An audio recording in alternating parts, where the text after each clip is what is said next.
Hola, buenas tardes y buenas tardes sobre todo desde el Instituto Cervantes de Rabat y en especial bienvenidos a esta tercera sesión del ciclo en tiempos de COVID, Medicina, Economía y Cultura. Tras el virólogo Luis Sanjuanes y el economista Miguel Sebastián, hoy tenemos la suerte de contar con el filósofo, escritor y pedagogo José Antonio Marina, que nos va a hablar de las secuelas de la COVID-19 en la educación. Si durante la primera ola a las escuelas, por decirlo de forma genérica, les ocurre lo mismo que a las empresas, que a las familias o que a cualquier otro sector de la sociedad, empezando por la cultura en general y por las artes, es decir, que todos nos fuimos al confinamiento prácticamente en la mayor parte de los países. En cambio, en esta segunda ola, los sistemas educativos, los centros educativos se salvaron. Y se salvaron en medio de ocasiones ciertas críticas, pero un poco con el convencimiento de que el cierre de las escuelas traería mayores problemas que los que solucionaba. Y la razón parece que les ha dado, y parece que se les ha dado la razón, la realidad les ha dado la razón, precisamente aquellos que se arriesgaron a tomar esas medidas, porque son pocos los casos de contagios que hay en las escuelas y, sin embargo, han ido funcionando con bastante normalidad. Y en paralelo se han planteado otros asuntos. Por ejemplo, dos cursos, al menos dos tan excepcionales como el pasado y como este de 2020-2021, van a provocar una pérdida grave de conocimientos en los niños, en los adolescentes. La enseñanza digital podrá sustituir a la presencial, será un complemento. Esa enseñanza digital va a empeorar las desigualdades entre niños, adolescentes y jóvenes. ¿Cómo afecta todo esto a los profesores? ¿Cómo será la vuelta a la normalidad en la enseñanza? Bien, pues todas estas preguntas y muchas más que algunos nos hacemos y que nos resulta difícil de contestar, yo creo que Déjame, sobre ellas ha pensado nuestro invitado de hoy en sus dos facetas. Por un lado, en cuanto teórico de la educación y por otro lado, como conocedor práctico de ese mundo de la comunicación. Así que por eso le hemos pedido y hemos tenido la gran suerte de que nos acompañara y nos ilustrara con sus ideas. Buenas tardes desde Rabat, José Antonio Marina. Hola José María, buenas tardes. Pues José Antonio Marina es un filósofo, escritor y pedagogo español. Dirige la cátedra Antonio de Nebrija de la Universidad Antonio de Nebrija sobre inteligencia ejecutiva y educación para estudiar el modo de generar talento y es doctor honoris causa por la Universidad Politécnica de Valencia. Marina ha obtenido numerosos galardones a lo largo de su trayectoria profesional, como el Premio Nacional de Ensayo y el Premio Anagrama de Ensayo, ambos por una obra que llevaba un título que a mí siempre me ha parecido magistral: Elogio y refutación del ingenio. Y además ha obtenido el Premio Giner de los Ríos de Educación Educativa y muchos otros. Su labor investigadora se ha centrado en la elaboración de una teoría de la inteligencia que comienza en la neurología y que termina en la ética.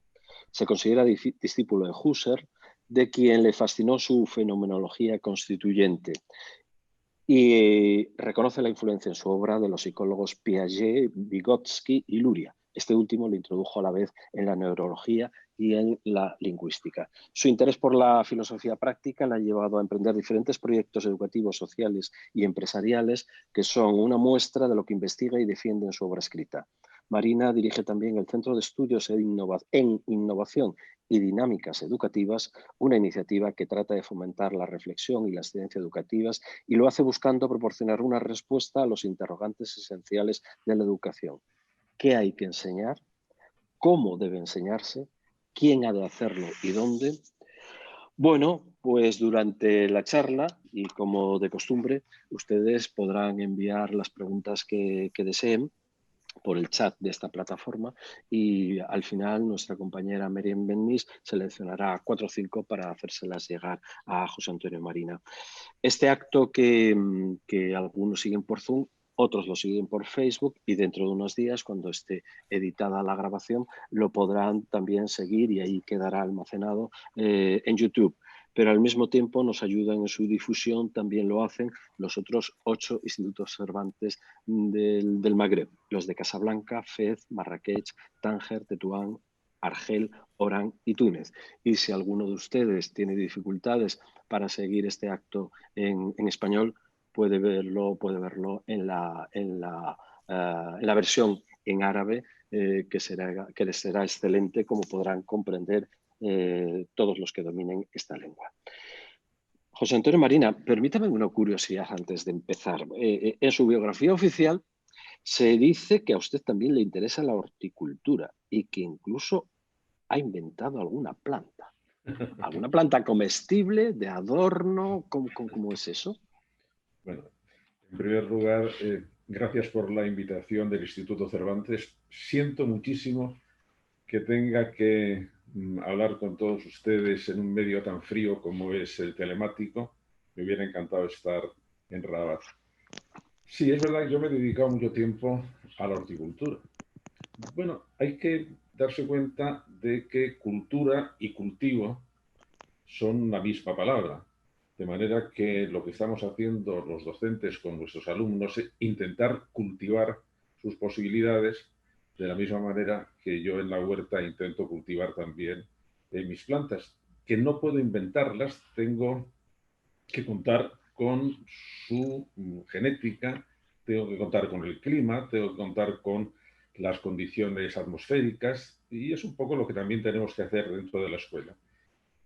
Y sí, es verdad, yo estoy orgullosísimo de haber inventado una nueva variedad de berza o de col, maravillosa, enorme, la llamo la emperatriz de las jaras porque es realmente suntuosa, y presumo mucho de ello, José María, porque seguro que conoces muchos escritores, pero ¿conoces muchos inventores de berzas? No. Bueno, esa es mi ventaja competitiva y por lo tanto presumo mucho de ello. Y ahora estoy con una empresa absolutamente fantástica. ¿Cómo conseguir el tomate perfecto? Bueno, pues estoy casi a punto. De manera que en la próxima invitación del Instituto Cervantes de Rabat, a ver si puedo ya llevar el tomate perfecto, que será fantástica experiencia. Efectivamente, lo disfrutaremos aquí, espero que muy pronto. Pues adelante, cuando usted quiera. A mí me gusta hablar de educación. Me gusta porque me produce una especie de euforia. Y ya sé que cuando hablamos de educación, casi siempre lo hacemos para ver los problemas, las dificultades, lo mal que está en la escuela, lo difíciles que son los adolescentes. Bueno, pero para estar en buenas condiciones, para enfrentarnos con esos problemas, yo creo que debíamos recuperar la experiencia maravillosa que es lo que constituye el centro de la escuela, que es aprender. Aprender es una de las grandes experiencias de la humanidad y muchas veces cuando no funcionan en la escuela o cuando las escuelas no dan todo su rendimiento es porque olvidamos una cosa. Todos los niños nacen y crecen con una verdadera pasión por aprender y entran en la escuela con pasión por aprender. Lo malo es que muchas veces salen de la escuela con interés no por aprender, sino por aprobar. Y en ese intervalo se nos ha perdido la gran motivación, la gran energía que hace que los niños aprendan cuando están solos, con una facilidad y con una alegría extraordinaria. Los adultos no hemos tenido que enseñar a nuestros críos, a nuestros niños y a nuestras niñas a manejar los móviles. Lo han aprendido ellos, lo han aprendido entre ellos, lo han aprendido experimentando, contándose las experiencias, tanteando. Bueno, y lo han hecho con una rapidez y con una eficacia que deberíamos, todos los que nos dedicamos a la educación, deberíamos aprender de ellos. Fíjense que aunque normalmente se suele definir al ser humano como un animal racional, lo de racional a veces solo, a ratos solo, nuestra definición más exacta sería somos el animal que educa a sus crías. Es decir, lo que nos caracteriza es que educamos a nuestros hijos a nuestras hijas, y a través de ese aprendizaje vamos transmitiendo toda la tradición de la humanidad y presenciamos esa experiencia absolutamente maravillosa que lo que la humanidad ha tardado 500.000 de años en conseguir, por ejemplo, el lenguaje, nuestros niños aprenden en 3 años, 4 años, 5 años. Es fantástica la capacidad de aprendizaje que tienen. Y los adultos también. Y este va a ser un tema importante porque una de las situaciones que nos va a proporcionar a todos la COVID es que vamos a tener todos que aprender otra vez. Que el aprendizaje ya no es una cosa que pasa a los niños, que es una cosa que pasa a los niños, a los adolescentes, a los adultos y a los ancianos. Todos.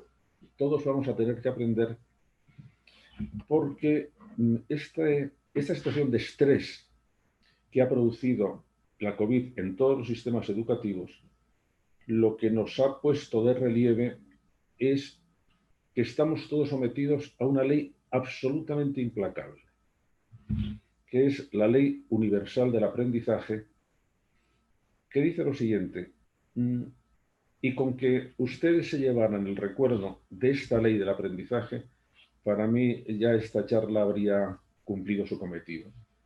Dice así: toda persona, toda institución, toda empresa o toda sociedad, para sobrevivir, necesita aprender al menos a la misma velocidad con la que cambia el entorno. Y si quiere progresar, a más velocidad. Muchos de los que estén ahora escuchándome habrán tenido que aprender a manejar un ordenador. Nadie les ha preguntado si querían aprender. Lo que han dicho es o aprende o se queda fuera. O aprende a utilizar estas herramientas o se queda marginado. Y eso, en un mundo tan sumamente acelerado como el que vivimos, va a suceder cada vez con más frecuencia. De manera que yo creo que tenemos que recuperar todos la pasión por el aprendizaje, porque si no, no vamos a progresar. Y las sociedades tampoco, y las naciones tampoco. En este momento, todas las naciones están en estado de alarma educativa, pero antes de que viniera la pandemia. Hace 3 años, con mi equipo, realicé una revisión de todos los principales programas educativos que se estaban llevando en el mundo. Lo publicamos en un libro que se llama El bosque pedagógico, para comprobar hasta qué punto había una enorme sensación de provisionalidad, de duda, de que no sabíamos muy bien qué teníamos que enseñar a nuestros hijos y a nuestras hijas, por una razón.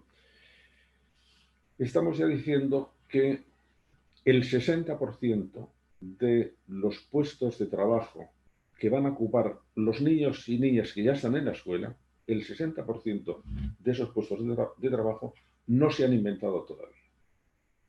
No sabemos con qué herramientas van a trabajar, no sabemos con qué conceptos van a pensar, no sabemos a qué problemas se van a enfrentar, y a los docentes o a los que tenemos que preocuparnos de cómo diseñamos la educación, el problema está claro. Entonces, ¿qué les enseñamos? ¿Cómo organizamos los currículos de los distintos niveles educativos? Y en esas estábamos, en diseñar las competencias que deben tener todos nuestros alumnos, con muchos cambios en muchos sitios, incluso Finlandia, que ha estado durante muchos años puesta como ejemplo de lo que es una buena escuela, estaba cambiando su ley educativa. ¿Por qué? Porque parecía que no estaba evolucionando con la suficiente rapidez para adecuarse a un mundo tan cambiante. Estábamos en esta situación cuando llegó la pandemia. Y la pandemia significó una situación absolutamente inaudita. Es que de un día para otro 1.600 millones de alumnos se quedaron sin ir a la escuela. Poco a poco empezamos a recuperar la asistencia, en muchos sitios de una manera muy precaria, de una manera muy intermitente, y se nos presentó a las escuelas el problema de ¿y cómo salimos del paso ante una situación tan sumamente imprevista? En España, como en muchos otros países, las escuelas se cerraron en marzo. Y yo entonces recomendé a las autoridades españolas que, como era muy probable que la situación se alargara, por lo menos al curso siguiente, que debíamos dedicarnos a diseñar cómo iba a ser el curso 2020-2021, porque iba a ser un curso muy especial, muy extraño, en que íbamos a tener que intentar recuperar los desfases que hubiera habido en los alumnos, porque la situación de confinamiento producía una enorme diferencia en la posibilidad de educarse.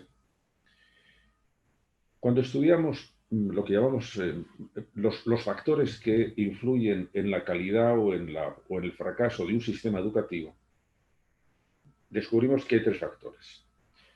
Uno es la procedencia socioeconómica del alumno, otro es el comportamiento del alumno y otro es el factor estrictamente escolar, la calidad de la escuela. La calidad de la escuela no influye más del 40% en el resultado final. Y el factor que tiene más incidencia es precisamente la procedencia socioeconómica y cultural del alumno. Y era precisamente en este entorno en el que la crisis de la COVID, que es una crisis educativa, pero que es y va a ser una crisis económica de una enorme magnitud, es a través de la influencia en las familias cómo va a tener un efecto muy perjudicial dentro de la escuela. Y que por lo tanto necesitábamos saber cómo podíamos prever esta circunstancia. Es decir, cómo podíamos, por una parte, hacer que la escuela funcionara de la mejor manera posible en estas circunstancias, y eso lo han hecho unas escuelas mejor que otras, dependía de si tenían ya sus profesores una práctica en la enseñanza a través de ordenador. Pero lo que influía es si los niños, si las niñas o los adolescentes en sus casas tenían posibilidad de conexión, tenían ordenador y tenían un ambiente que favoreciera una ordenación del trabajo. Nosotros sabemos que una de las cosas que hace la escuela es que organiza la vida de los niños y organiza el trabajo de los adolescentes. De manera que en el momento que esos adolescentes no entraban dentro de esta planificación escolar, sino que estaban en sus casas, pues era muy difícil, primero, saber si exactamente estaban organizando su trabajo o si las familias podían hacerlo. Porque no todas las familias están en condiciones de organizar el trabajo de sus hijos. De manera que teníamos problemas muy urgentes. Pero además de eso teníamos otros problemas, incluido en España. En muchas ocasiones, y sobre todo en muchas zonas, la escuela era un lugar que ayudaba, por ejemplo, a la alimentación de los niños. Los comedores escolares han sido una solución para muchas familias en dificultades económicas. Y ahora nos encontrábamos con que al cerrar las escuelas, ese problema se agrandaba, se podía hacer muy grave. De hecho, formo parte de una fundación que en este momento gestionamos. Oiga, profesor, el de mitos griegos debemos de hacer en todos los... Sí, no sé si ha intervenido alguien o quería que le contestara. Sí. Bueno, No, adelante, siga. Me parece que ha sido un pequeño error técnico. De manera que en esas escuelas nosotros hemos tenido que organizar planes para suministrar comida en algunas familias. Porque es que la crisis ha sido una crisis realmente grande. Y lo que esta fundación y lo que yo pedía al gobierno español es que teníamos que diseñar el curso 2021 precisamente para recuperar a los alumnos que se hubieran quedado retrasados en esa situación tan extraña y también para volver a diseñar los currículos y formar a los profesores, porque un buen profesor de enseñanza presencial a lo mejor no es tan buen profesor en enseñanza telemática, porque no está acostumbrado a hacerlo. De manera que teníamos que intentar hacer que un periodo de formación urgente y de facilitación a los profesores para que pudieran hacerlo. Pero teníamos sobre todo un problema, que era el que yo pedí que nos teníamos que enfrentar con él antes del verano, que era que una de las medidas para prevenir los contagios era la distancia social, era separar a los alumnos. Y claro, para separar a los alumnos aparecía un problema tremendo en las escuelas, que es el espacio. Necesitábamos duplicar el espacio escolar para poder separar a los alumnos, y eso no era fácil de hacer. Teníamos que estar buscando en el entorno de las escuelas todos los espacios que se pudieran habilitar para dar clases, y eso entrañaba que había que contratar más profesores. En España esto se hizo tarde, se hizo mal, se está haciendo como se puede, pero lo que tenemos es que para cumplir un mínimo de las exigencias educativas en este momento necesitamos ampliar espacios, necesitamos contratar más profesores y necesitamos ver cómo podemos facilitar la enseñanza telemática y los medios informáticos a los alumnos, aunque pertenezcan a niveles económicos más desfavorecidos. Y estos son unos problemas realmente serios, realmente graves, que ha hecho que en un informe que la OCDE publicó hace un par de meses sobre el impacto de la COVID-19, dijera que posiblemente iba a suponer mayor desigualdad educativa. Es decir, el problema está por la situación que yo les explico, que el perjuicio educativo no va a ser igual para todos los alumnos. Lo que se va a manifestar es que los alumnos que estén en peores situaciones culturales, sociales y familiares, son los que van a resultar muchísimo más perjudicados.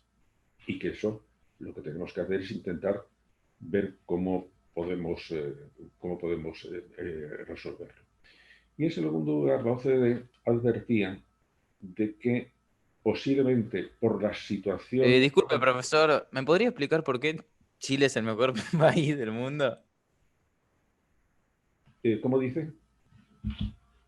Sí, es que se corta su intervención. No, continúe. Me parece que es eso, que hay por ahí algún problema técnico. Vamos a intentar Luego, si quieren, después de la charla, me pueden hacer todas las preguntas que quieran y intentaré contestarlas, si las sé contestar, y si no, pues no. Pero entonces, el otro problema que veía la OCDE es que posiblemente, dada la gravedad de la crisis económica, es posible que los presupuestos estatales en educación vayan a disminuir, con lo cual pues redundará en la calidad, sobre todo de la calidad pública, de la enseñanza pública, y de la enseñanza pública sobre todo en zonas que necesitan una ayuda especial, porque necesitan, para poder mantener el nivel educativo, no solamente que las escuelas sean de calidad, sino que haya también una ayuda a familias en riesgos de exclusión educativa. En España, que tenemos un sistema educativo que es muy potente, nosotros tenemos, como también Marruecos, prácticamente toda nuestra juventud escolarizada, pero sobre todo tenemos posiblemente la tasa de escuela preinfantil, es decir, antes de los 6 años, la más alta de Europa. Bueno, pues hemos estado con dificultades presupuestarias y ha estado bajando el presupuesto dedicado a educación en los últimos años hasta un extremo que resulta difícil poder tener un sistema educativo realmente eficiente. De manera que eso va a presionar a la baja a muchos sistemas educativos. Pero vamos a pensar que ¡Arriba España! Sí. Pero vamos a pensar que esta es una situación provisional. Es decir, una vez que haya pasado lo más grave de la COVID, ¿qué es lo que esperamos? ¿Volver a la situación de antes de la COVID? Y entonces encontrarnos con los mismos problemas que teníamos. ¿O podíamos aprovecharlo para ver qué podíamos rediseñar del sistema educativo para que fuera más eficiente que lo era antes de la COVID?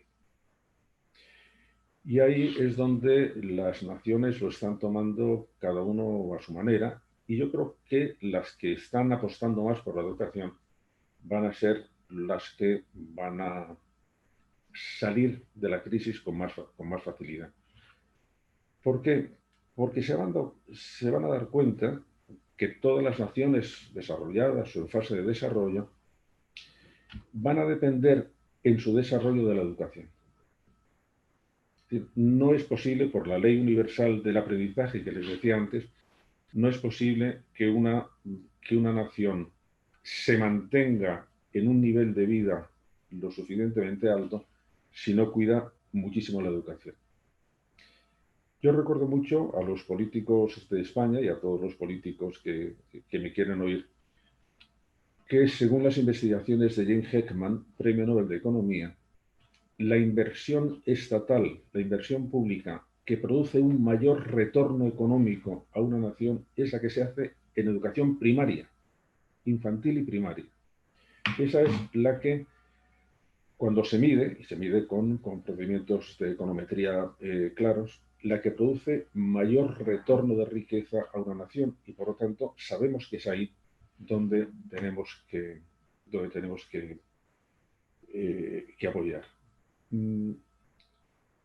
Después tenemos que apoyar en otro nivel educativo, que en España hemos tenido muchas dificultades en hacerlo bien, de manera que yo hablo conociendo las dificultades que tienen, que es la educación profesional o la formación profesional de primer nivel. Es decir, en el momento que los chicos y chicas terminan su educación obligatoria, pues tienen tres soluciones: o no hacer nada, y en España tenemos un nivel de lo que Europa se considera abandono escolar, que es no haber seguido estudios a partir de los 18 años. Tenemos un nivel de abandono muy grande. Una solución es no hacer nada, los famosos NINI, ni estudio ni trabajo.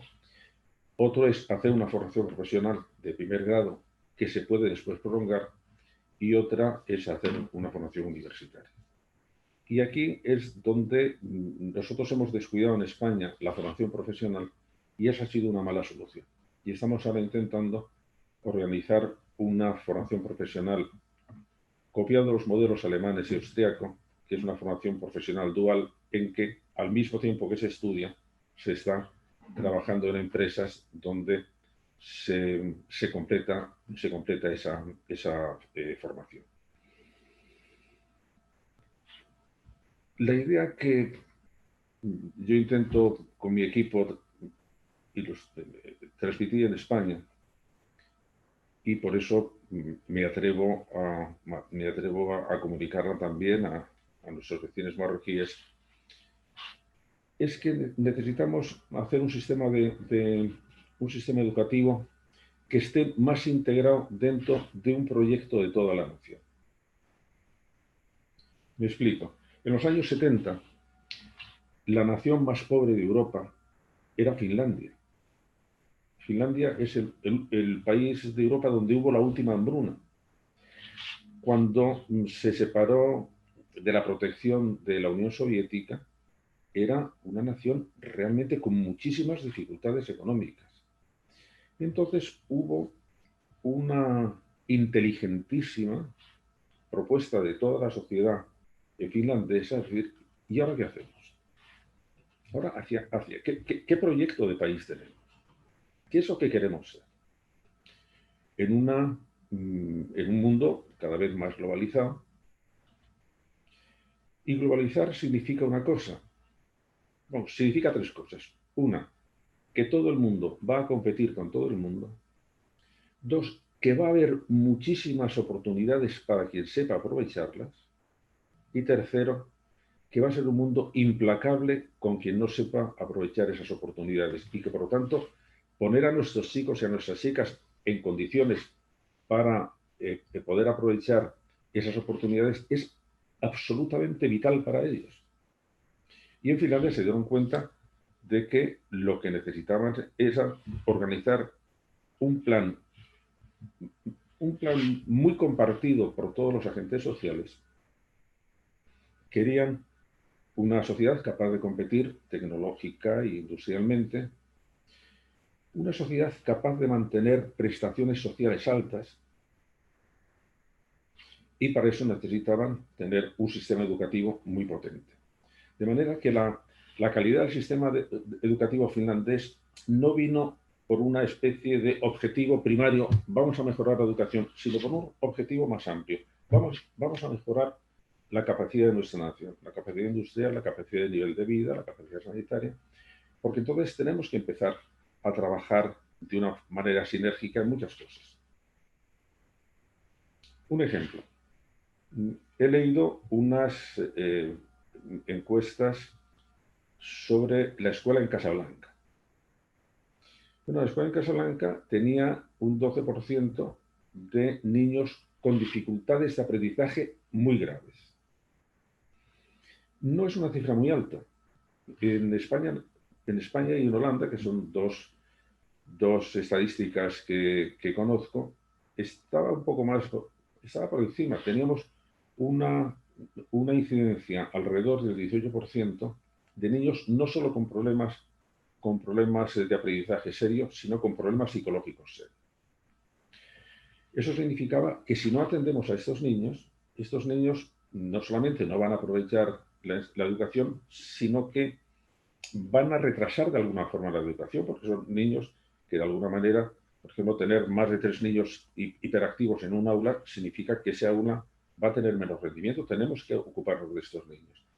De manera que muchas veces cuando hablamos de mejorar la calidad escolar, no es solo que mejore lo que pasa en el aula, sino que mejore también la situación nutritiva, la situación sanitaria, la situación económica de esos niños que vienen al aula. Y por tanto tiene que ser un gran plan educativo de toda una sociedad. ¿Qué es lo que están poniendo en este momento muchas de las sociedades de quien debemos todos aprender? Hace unos años, Joseph Stiglitz, Premio Nobel de Economía, y cito a economistas para que no parezca que únicamente estoy utilizando, digamos, a pedagogos, que todos estamos convencidos de lo estupendo que es la educación. No, estoy basándome en economistas. Joseph Stiglitz escribió un libro, está traducido a muchos idiomas, que en inglés se llamaba Creating the Learning Society, creando la sociedad del aprendizaje. Y lo que decía es que necesitamos estar tejiendo una serie de lazos educativos entre la sociedad y la escuela, entre la escuela y los municipios, entre la escuela y las empresas. ¿Por qué? Porque todos tenemos que estar trabajando juntos. Yo creo que el final de la pandemia y esta pausa que nos está dando, deberíamos aprovecharla para cómo podemos hacer esto mejor después.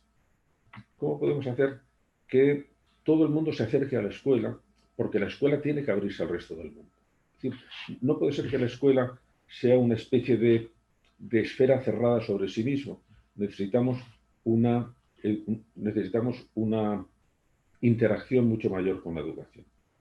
Y a partir de ahí sí sabemos lo que podemos hacer, sí sabemos cómo podemos manejarlo, sí sabemos cómo podemos mejorarlo. Mi idea es, con la documentación que tenemos, que una nación que ya tiene un sistema educativo potente, como es España o como es Marruecos, puede tener un sistema de alta eficacia educativa en un plazo entre 5 y 7 años.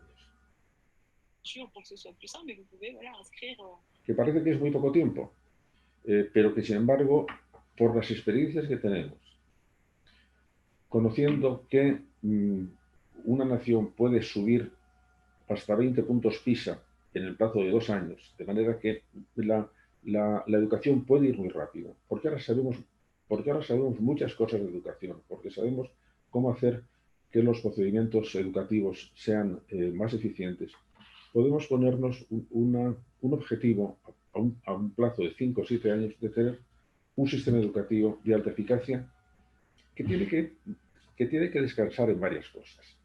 Primero, necesitamos un presupuesto lo suficientemente alto. Sé que este año el presupuesto de educación de Marruecos ha subido. Hay que darse cuenta de que en las dificultades económicas que vamos a tener va a ser difícil mantenerlo, pero yo creo que hay que defenderlo como una prioridad. El segundo paso es que el nivel de sistema educativo no puede ser más alto que el nivel de formación de los docentes. Y que por lo tanto la formación de los docentes es absolutamente prioritaria. Y digo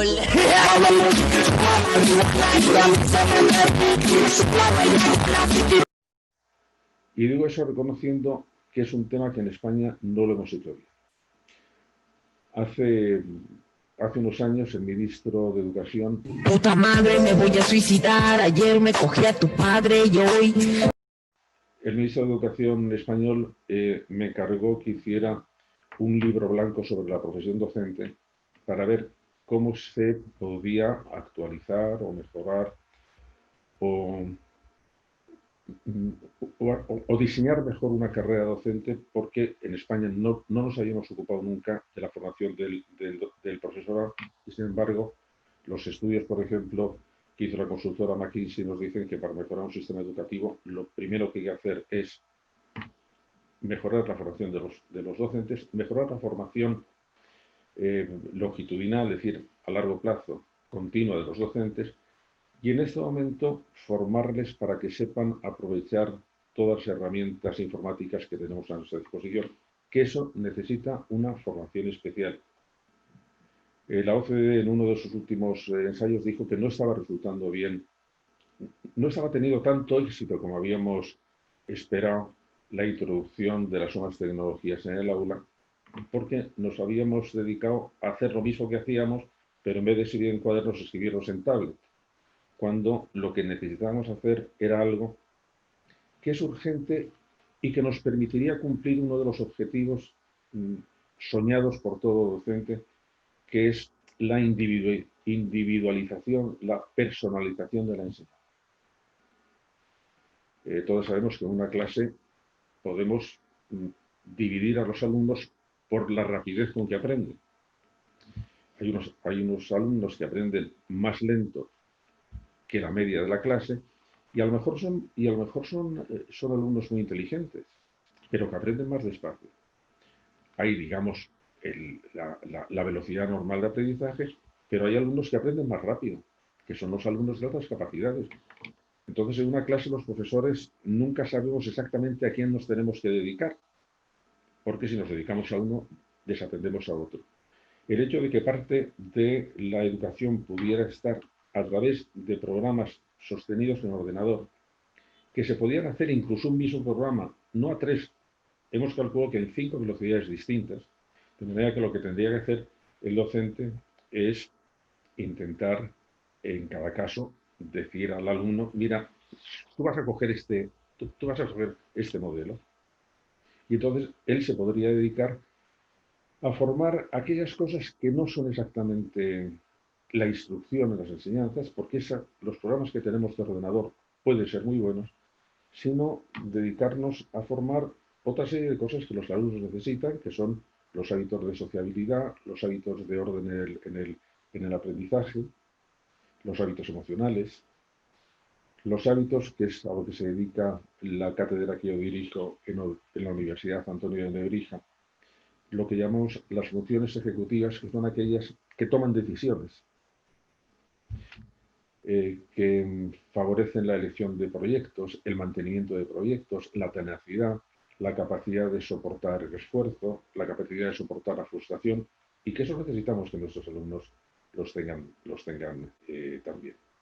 De manera que entonces el profesor presencial va a poderse dedicar a otras cosas muy fundamentales y que solo puede hacer él, porque parte de la instrucción va a descansar en programas absolutamente fantásticos que hay de matemáticas o de inglés o de historia o de idiomas. Y entonces vamos a hacer que la escuela pueda ser todavía más eficiente porque vamos a poder adecuarnos a la velocidad de aprendizaje, al estilo de aprendizaje, a lo que trae el niño o el alumno o el adolescente cuando viene a clase, y eso podría ser una enorme ventaja educativa. En tercer lugar, debemos cuidar, aparte de la formación de los profesores, aparte de la ayuda a las familias, debemos cuidar también la formación de los equipos directivos de los centros. Un equipo directivo de un centro puede cambiar un centro en muy poco tiempo y, por lo tanto, si lo que queremos hacer es que los centros cambien con rapidez, porque el sistema educativo pueda cambiar con rapidez, necesitamos cuidar y formar muy bien a los directores, a los equipos directivos. Sí, es un poco absurdo que en todos los países nos gastemos muchos cientos de millones en contratar a un entrenador de fútbol y no nos lo gastemos en contratar a alguien que sea capaz de organizar bien una escuela. Porque los resultados son también fantásticos y son también, además, casi inmediatamente. De manera que yo creo que deberíamos, al salir de la COVID, vamos a resolver el problema este urgente de la mejor manera posible, pero vamos ya a empezar a preparar qué podría ser la escuela post-COVID, que no sea vamos a volver a la escuela pre-COVID. No, vamos a aprovechar para tomar esta serie de decisiones, que parte la tiene que tomar el sistema educativo, porque nosotros nos debemos formar, pero parte tiene que tomar, por supuesto, las autoridades políticas. Ya para terminar, para dejar paso a las preguntas, cuando hablo a personas interesadas por la educación, yo suelo terminar contando dos historias. La primera la sitúo en Toledo, porque nací en Toledo. Si hubiera nacido en Rabat, la situaría en Rabat. Y al situarla en Toledo pongo como ejemplo mientras se estaba construyendo la Catedral de Toledo, y si hubiera nacido en Rabat, mientras se estaba construyendo la mezquita. Bueno, un paseante estaba dando vueltas, observando cómo se trabaja para construir el edificio. Y entonces llega al lugar donde están trabajando los canteros, con el mazo y con el escoplo. Se acerca, seguramente van ustedes a reconocer enseguida los tipos de canteros a que voy a referirme. Se acerca al primer cantero y le pregunta, oiga, ¿y usted qué está haciendo? Y el cantero debía tener un mal día y le contesta muy enfadado, pues aquí peleándome con esta piedra, con lo dura que es, y el polvo y el calor que hace, pues en fin, aquí, sufriendo. Bueno, pasa al segundo cantero y le hace la misma pregunta, oiga, ¿y usted qué hace? El segundo cantero dice, pues os voy a mandar. ¿Y qué le ha mandado? Pues que labre esta piedra, que haga un cubo de esta piedra. ¿Y para qué? Ah, pues no sé. Entonces va al tercero, que está haciendo lo mismo, y le pregunta lo mismo, oiga, ¿y usted qué está haciendo? Y el tercero le contesta muy entusiasmado, estoy construyendo un gran edificio. Estoy construyendo un gran edificio. Bueno, lo que estaba haciendo era una cosa muy pequeñita, que es lo mismo que nosotros podemos hacer en el aula, lo mismo que los padres hacen en casa o en el trabajo. Sí, esa cosa es muy pequeñita, pero para lo que estamos trabajando es para un proyecto absolutamente colosal, que es no solo asegurar el futuro de nuestros alumnos, es humanizar nuestra convivencia, es hacer que los problemas se resuelvan de una manera más justa, más brillante, más equitativa. Es decir, estamos construyendo un gran edificio. Y muchas veces, sobre todo los que estamos en el aula, que muchas veces nos aburrimos otra vez los mismos problemas, parece que no progresamos. Yo creo que debemos recuperar la enseñanza del tercer cantero y no perder el sentido de lo que estamos haciendo. Porque sabemos lo que estamos haciendo, que es, tengo que enseñar otra vez la tabla de multiplicar. Bueno, es muy poquita cosa. Pues sí, pero con esto lo que estamos haciendo es diseñando una humanidad mejor. Estamos consiguiendo que estos niños estén, bueno, satisfaciendo sus 3 grandes objetivos. Primero, desarrollar su inteligencia. Segundo, ser buenas personas. Tercero, que van a poder tener trabajo, que son los 3 grandes objetivos de la educación. Y lo estamos haciendo allí, con esa actividad tan pequeña.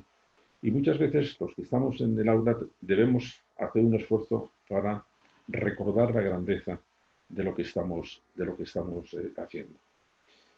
Y la otra historia, que ya es muy cortita, hace unos años me pidieron que hiciera el prólogo para las obras completas de un escritor español que tuvo mala suerte, porque fue exiliado durante la guerra, porque estuvo en el extranjero, porque no tuvo el éxito que merecía por su calidad. Se llamaba Max Aub. Y me llamó la atención al releer su obra una frase que él había escrito para su epitafio, para que pusieran en su tumba. Y me pareció una frase tan humilde por una parte y por otra parte tan orgullosa, tan altanera, tan exigente, que yo me la repito muchas veces y conste que no tengo ningún interés por mi tumba. Lo que quería que pusieran era lo siguiente: hice lo que pude. Hice lo que pude. Y yo creo que cuando nos enfrentamos a problemas tan sumamente graves, como son, por ejemplo, lo que tenemos ahora con la COVID, lo que nos viene después, la crisis económica, las dificultades que tiene nuestra gente joven, el paro juvenil, que es una plaga mundial, que es terrible. Bueno, pues ante esa situación yo creo que si todos pudiéramos oírnos a dormir, diciéndonos sinceramente, sí, el mundo está muy mal, ya, pero yo he hecho lo posible porque no se puede. A lo mejor la capacidad de cambio de las cosas será mayor de lo que en principio creemos, porque todos estamos un poco desengañados. A lo mejor las cosas cambiaron. ¿Se acuerdan ustedes cuando de niños jugaban con un caleidoscopio, con esos tubitos en que se daba un golpecito y cambiaba el dibujo de los cristales que había? Bueno, pues a lo mejor podían cambiar las cosas con una rapidez parecida. Por eso, lo que me gustaría terminar esta conferencia es con la idea de que, aunque las dificultades son muchas, debemos pensar que cada uno de nosotros sí podemos intervenir en que los problemas se resuelvan con la mayor rapidez posible y con el buen fin mejor posible para todos. Pues muchísimas gracias por la atención. Y ahora, si queréis que entremos en un coloquio, en una conversación, por mí encantado. Muchísimas gracias, José Antonio Marina, por esta claridad de ideas a lo largo de toda la conferencia y que demuestra que hablas de algo sobre lo que has trabajado y has pensado durante mucho tiempo. El moderador suele tener un privilegio y que es el de hacer la primera pregunta, y yo creo que no voy a renunciar a él. Decía usted hace un rato que un país como España o Marruecos se puede subir a un nivel educativo de alta eficacia en 5 o 7 años. Pero mi pregunta va en el sentido contrario. Es decir, ¿qué impacto en un sistema educativo ha podido producir la COVID-19? Entiendo que sea muy difícil poder responder esto en estos momentos, porque entre otras cosas hay que esperar a que pase la pandemia, pero teniendo en cuenta tus conocimientos, ¿cómo crees que...? Sí, los estudios que tenemos son qué supondría para un sistema educativo la pérdida, por ejemplo, de un trimestre entero de escuela. Y sobre eso se han hecho proyecciones, unas referentes a los alumnos y otras referentes a toda la nación. Y se supone que eso podría suponer 1,5% del PIB, del Producto Interior Bruto. Es decir, que es una incidencia realmente muy grande.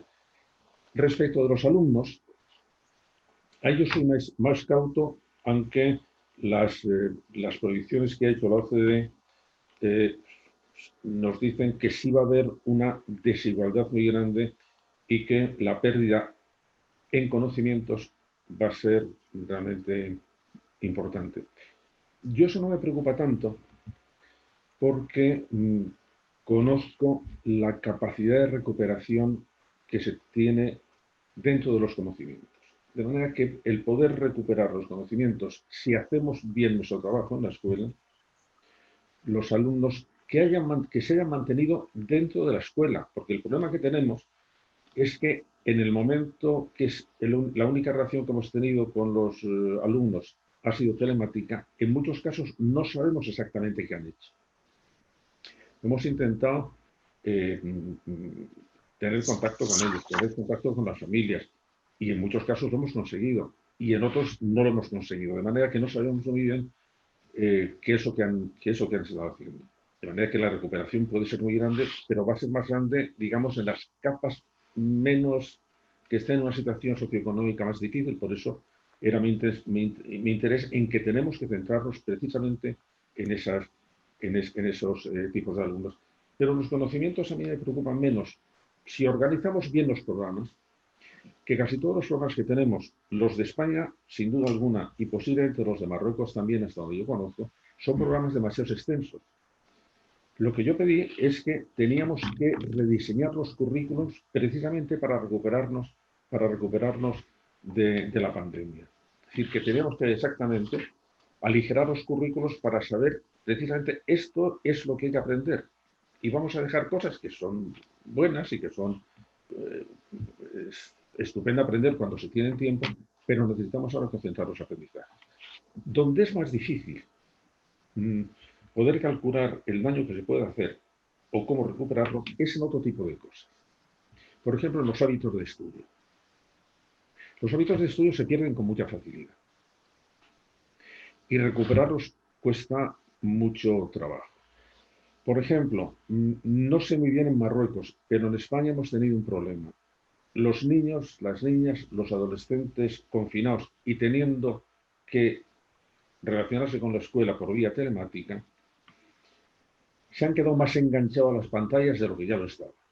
Y en este momento, la cantidad de tiempo que dedican nuestros alumnos a las pantallas de los móviles o de las tablets es un obstáculo educativo.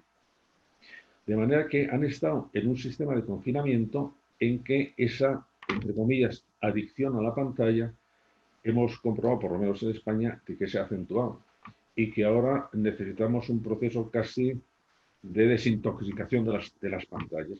Yo creo que eso ha sido, aparte de otros temas que tienen que ver con la educación emocional, las pantallas tienen un problema que dificultan después la relación personal. El caso, por ejemplo, de los japoneses que se encerraban en una habitación con sus ordenadores. Bueno, la vida virtual es más fácil que la vida real y entonces se puede producir una especie de retraimiento social que en algunas edades, como por ejemplo los 2 primeros cursos de secundaria, son realmente muy importantes. Por eso yo he centrado mi interés desde ese punto de vista, se ha centrado en el último curso de primaria y en los 2 primeros cursos de secundaria, porque creo que ahí vamos a necesitar dar un mayor apoyo en estos temas a través de la educación presencial. Según va avanzando la educación, realmente el perjuicio va a ser menor. Porque si lo hemos hecho bien, una persona que esté ya estudiando el segundo ciclo de educación secundaria, el bachillerato o el último curso de secundaria, ya debe tener consolidados, ojalá, el hábito de estudio y puede estudiar solo. Los niños pequeños con los primeros cursos de secundaria es que necesitan todavía un apoyo muy directo para ir configurando los hábitos de enseñanza. Eso lo sabemos todos, el primer curso de secundaria. El primer curso de secundaria, en que los alumnos pasan de un régimen muy dirigido, que es primaria, a un régimen de mayor autonomía, que es secundaria, hay muchos alumnos que tienen muchísimas dificultades.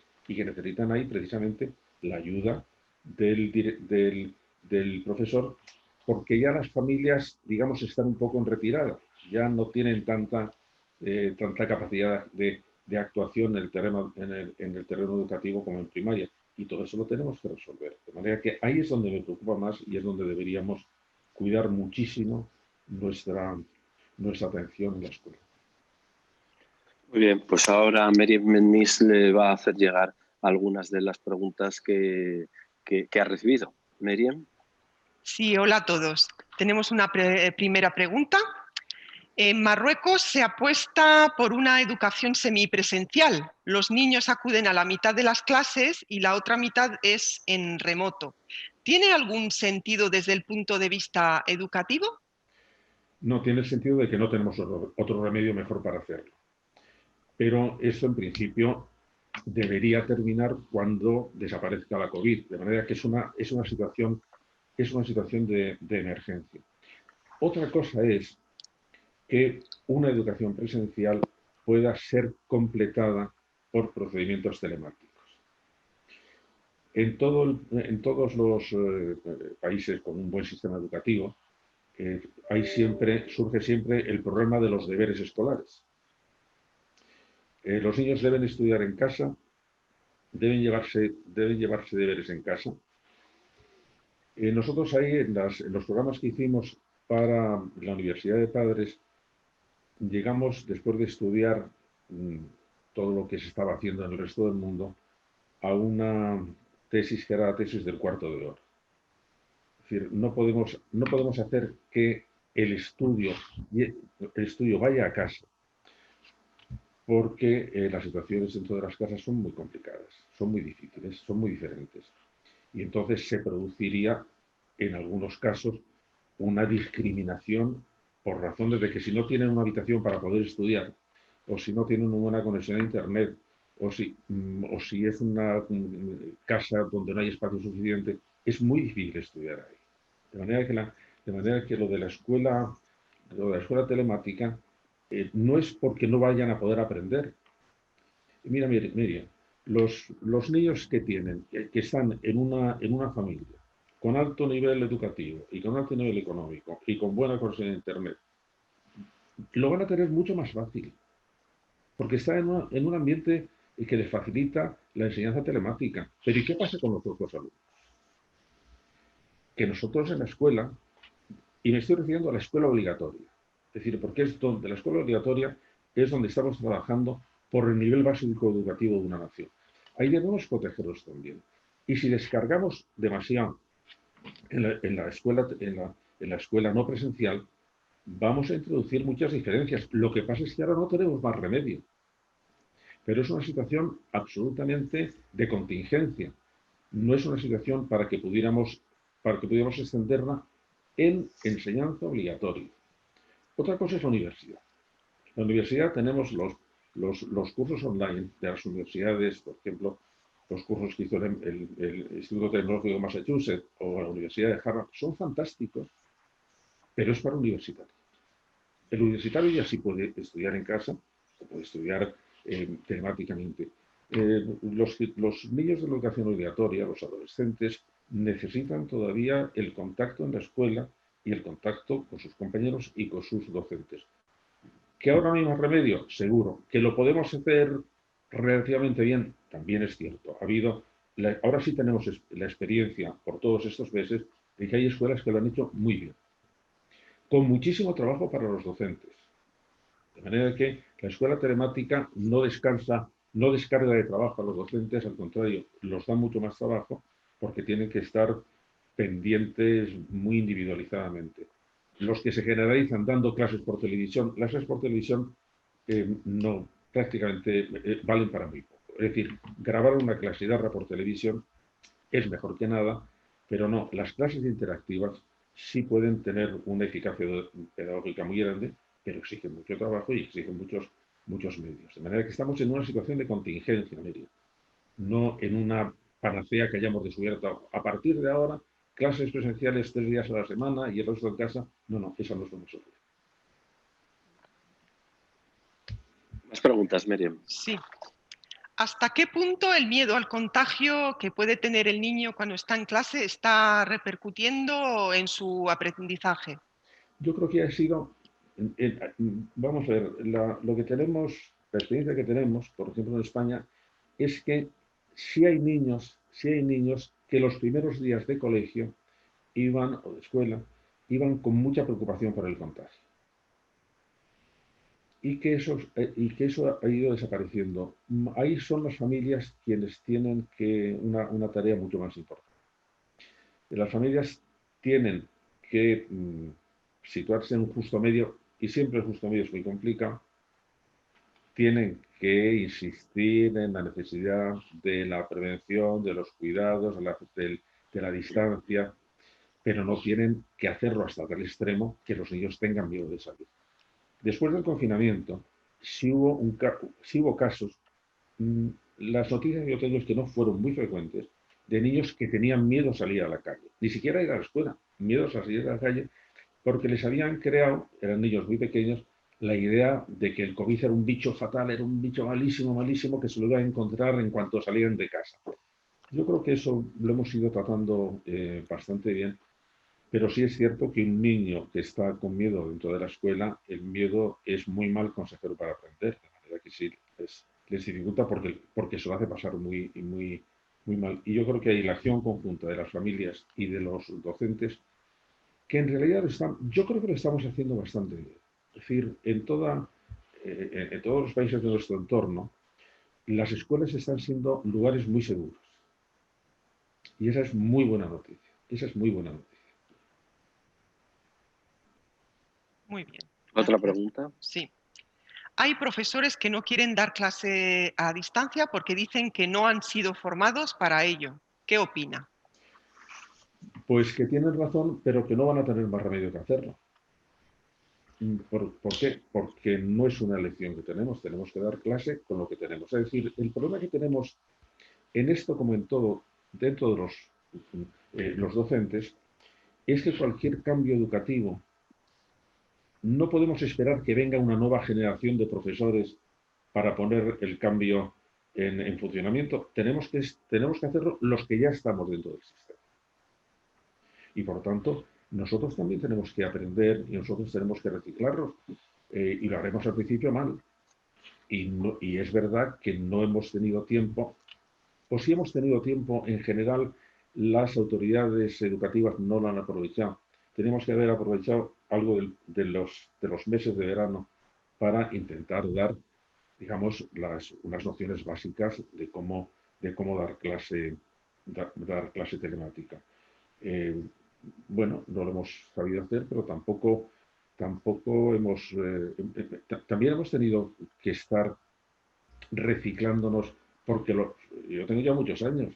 Los alumnos que tenemos ahora no son como los alumnos de hace 15 años. Es decir, a mí me formaron para alumnos de hace 15 años y con los de ahora no sé qué hacer.